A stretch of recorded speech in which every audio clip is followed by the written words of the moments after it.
ยังโอ้มีแต่ผู้สาวหน่อยขี่รถบ่ได้แล้วบ่บัดนี้ต้องย่างบ่ไปทางไหนไป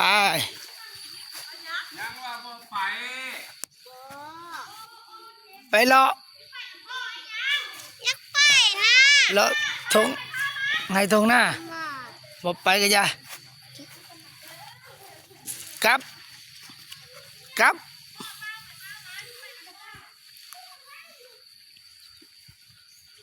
ทางมันไปยากพี่น้องเอ้ยไปเลาะทงไงทงหน้า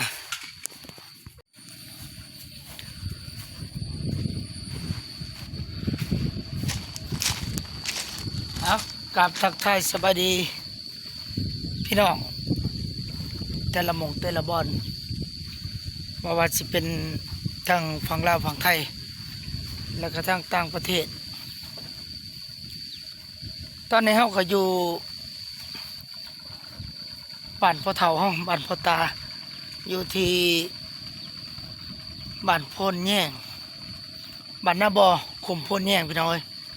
ที่ใกล้ๆกับบ้านเกินดินแดนบ่อเกลือขึ้นกับเมืองธุรคมดินแดนบ่อเกลือบรรยากาศฝนตกมันยิบมันหยับเอาก็มาเลาะทงไห้ทงหน้าพี่น้องเอ้ยก็ได้รับข่าวบดีพี่น้องเอ้ยคือพอเฒ่าเฮาเนาะพอตุกิพอของเป๊ปซี่ลินดาเตก่อนเฮาในประกาศตามหาก็ได้พบได้เห็นเพิ่นก็ได้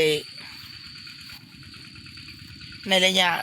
ปีก่อนๆประมาณ2 ปีกว่าๆเนาะแต่ว่าตอนนี้ก็ได้รับข่าวหายเนาะเพิ่นได้เสียชีวิตจากพวกลูกพวกหลานไปเราก็เลยขึ้นมา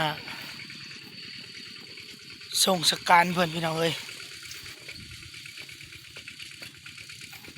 ก็ตอนนี้เราก็สิออกมาเลาะทงไห้ทงหน้า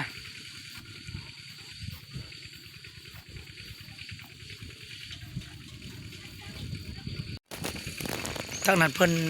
ก็ดำไห้ดำหน้าเลยพี่น้องเอ้ย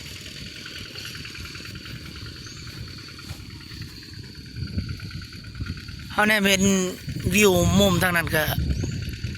เป็นภูผาประดงใกล้ๆกับภูเขาข่วยเกียรตินี่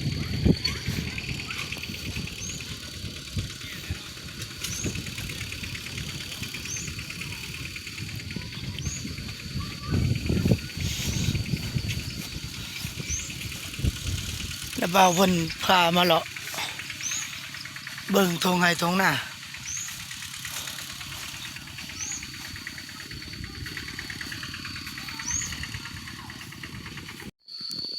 บ้านแท้นี่ก็คือบ้านเฮาเลยพี่น้องแต่มีงัวมีควายคือกันควายเพิ่นนั่นก็ได้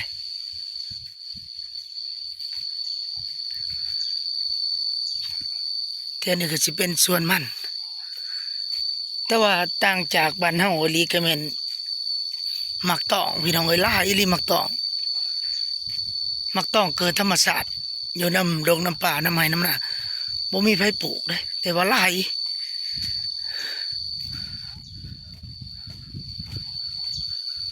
โอ้ย่างมาไกลเติบเลยได้ในหลัก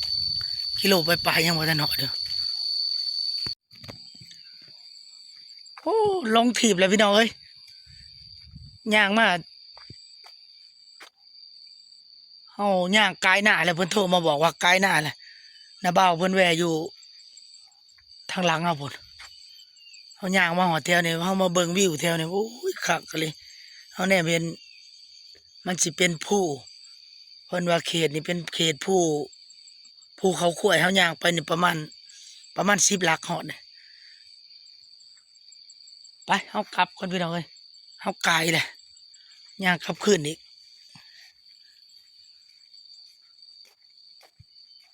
อันนี้สิเป็นป่าหน่อไม้แน่นี่จะขึ้นหน่อไม้ไล่บ้านเฮาหน่อไม้ไล่บ่หรือหน่อไม้บงนะแถวนี้หลายขนาด หน่อไม้ในหลายบ้านเพิ่นไปย่างกลับคืนอีกก่อนพี่น้องเอ้ยมันแม่นหมากอีหยังเนาะเป็นย่อยอย่างนี้เอ้ย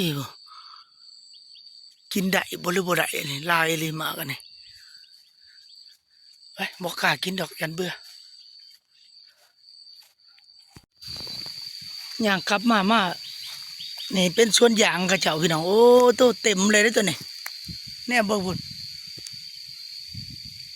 ยางเต็มเลยผู้ดีปลาะเลยพี่น้องเอ้ยยางโอ้เต็มนี่มันสิได้จักโลเนาะยางสวนยางเพิ่นสวนใหญ่เติบเด้สวนยางเพิ่นนี่ต้นบ่ใหญ่ปานใดแต่ยางขาวจนพูดอยู่ผู้ดีปลาะเลยเออแถวนี้เพิ่นเฮ็ดยาง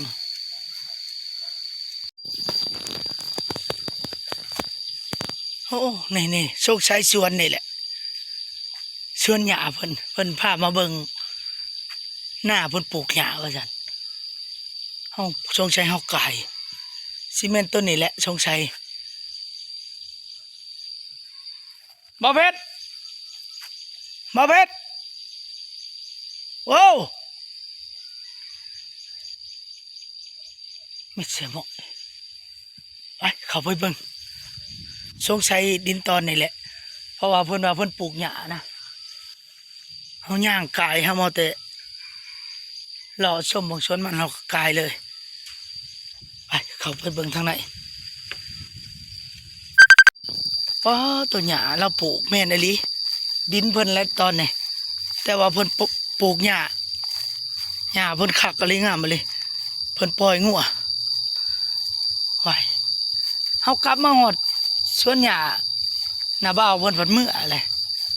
เพิ่นว่าเฮาบ่ได้มานำเพิ่นเลยกลับมื้อบ่ได้แต่เฮากายเฮาย่างกายสวนไปโอ้งัวตื่นพี่น้องเอ้ยนี่แหละสวนหญ้าเพิ่นปลูกหญ้าเอียงว่ะคักอะไรหญ้านี่ตัวงัวกินดีขนาดเด้นี่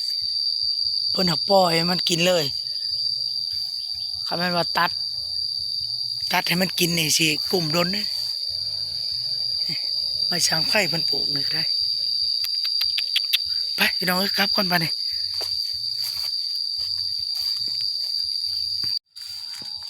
ปานหมอตลกเอาโหลดพี่น้องเอ้ยปานเล่นมักลี่เฮาไปเฮาว่ากายขึ้นพุ่นเฮาบ่จักว่าสวนอยู่นี่บัดเฮากลับลงมาเพิ่นบัดเมื่อแหละกลับเมื่อแหละเฮาเลยบ่พ้อเพิ่นซักไปเฮาก็สิย่างกลับเมื่อน้ำหลัง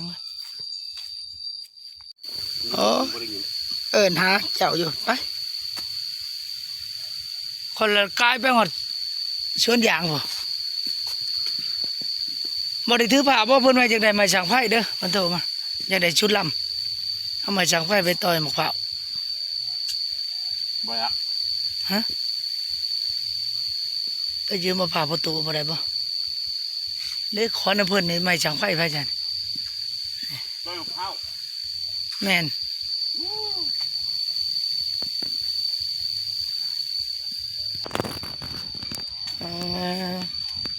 บ่กลุ่มแล้วคันเอาปล่อยเลยเนาะคันเอาเกี่ยวให้มันกินนี่ไข่เนาะเรื่องงานแล้วก็เอามันออกว่าเกี่ยวตัวมันกินป่ายกินให้มันกินแล้วก็ปรุงไหมแบบนี้นะอันนี้เป็นน้าบ่าวเฮาพี่น้องเอ้ยเมียของผัวของน้องเมียแต่ว่าสิเป็นพอเดียวกับเมียเฮาเนี่ยคนละแม่เนาะคนละแม่กับเมียเพิ่นเพราะว่าโปรตุเกสเพิ่นเมียกกเมียเข้าเพิ่นก็ได้ลูก2คนเนาะแบบสีลินดามาเอาเมียนี่เพิ่นก็ได้ลูก2คนได้เนาะได้ชาย1หญิง1มีบอกกรรมกับสาวชายคนนี้ผัวของสาวชายโอ้ยเขานี่เนาะเขาหน้าหวานเพิ่นงามเลยเนาะเจ้าดำงามเลยแถวนี้นายตึกบ้านในหน้าทงนั่นน่ะอยู่ใช้หน้าตัวน่ะหน้าตีนบาทคนได้เนาะโป้นเนาะไปย่างไปนี่นะ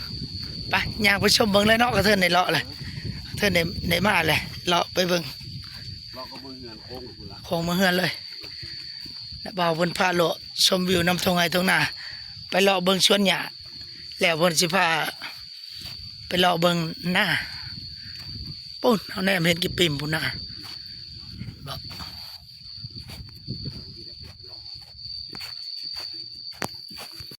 ป้าตัวแถวนี้ทั้งในเพิ่นลกกะเกียมสีดำมืออื่นได้นี่เพิ่นลกกะไว้กะเกียมเพิ่นสีดำมืออื่นพี่น้องเอ้ย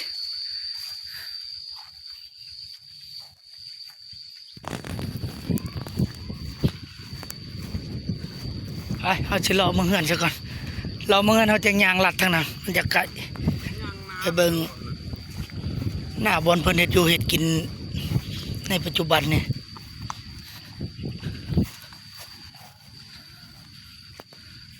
บ่มักต้องตัวนี้ก็ได้พุ่นนี่ตัวพี่น้องเอ้ยหลายมักต้องเพิ่นนี่ตำๆนึงเหยื่อก็ถึงได้นี่มักต้องเกิดธรรมชาติหลายเป็นพิเศษแม่นมักต้องแถวนี้